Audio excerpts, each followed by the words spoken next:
मोदी जी, ये जो हजूरिया और खजूरिया का डिवाइड है, ये गुजरात में कब खत्म होगा? इस चुनाव के परिणाम से आपको पता चल रहा होगा कि वो स्थिति गुजरात के मतदाताओं पर कोई प्रभाव नहीं कर रही है।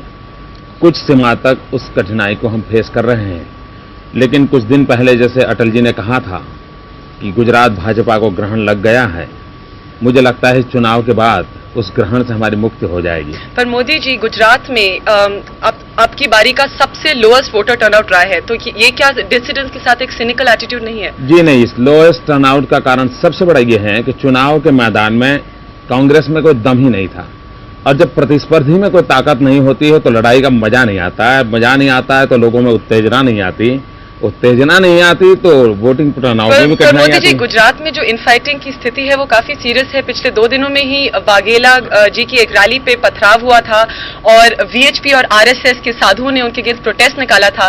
तो आप लोग गुजरात में अच्छा कर रहे हैं? आपकी जानकारी सही नहीं है। मैं गुजरात से ही आ रहा हूं, किसी रैली पर कहीं पथराव नहीं हुआ है। आरएसएस के कोई साधु होते नहीं हैं, विश्व हिंदू परिषद के भी साधु नहीं होते हैं, लेकिन कुछ संत नाराज थे क्योंकि वाघेला समर्थक के कुछ बंधुओं ने ऐसा बयान कर दिया था जिससे उनको बड़ी चोट पहुंची थी, बिलो बेल्ट अटैक कर दिया था। उसके कारण वो बड़े नाराज होकर के कोई एजिटेशन कर दिया था, लेकिन संघ और वीएचपी के लोगों ने समझा करके उस एजिटेशन को वापस करवाने में सफलता मिली। मोदी जी, संघ ही के कुछ लोगों ने वाघेला जी के लिए एक टर्म यूज किया था, उन्होंने कहा था कि he is a traitor to the real meaning of Hindutva. Do you agree with this?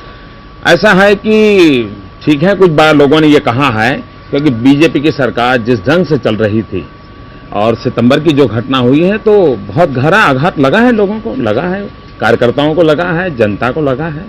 तो ये स्थिति तो है ही है। केशव भाई जी का क्या रोल है गुजरात की पॉलिटिक्स? देखिए, इस पूरे चुनाव के ही वो जो स्टार कैंपेनर, और केशव भाई ने मेरी जानकारी के हिसाब से कोई 230 स्थानों पर दौरा किया है, और इस चुनाव के विजय में केशव भाई का रोल बहुत बड़ा महत्वपूर्ण है। He is only leader nowadays in Gujarat. Is he going to come back as chief minister? वाल ये तो मेरा विषय नहीं है, वो पार्लियामेंट्री बोर्ड का विषय है, वो तय करेगा। पर आप एक बात बताइए कि ये जो गुजरात में इनफाइटिंग है, is this not reflective of the larger divide between the BJP? सब लोग जानते हैं कि बीजेपी में एक फैक्शन है जो आरएसएस डोमिनेटेड है और एक फैक्शन है जिसको आप मॉडरेट फैक्शन कह लीजिए, तो ये बाद में प्रॉब्लम नहीं क्रिएट करेगा? मैं नहीं मानता। ये जो झगड़ा हुआ था सितंबर में, वो मिशन और एम्बिशन के बीच का था।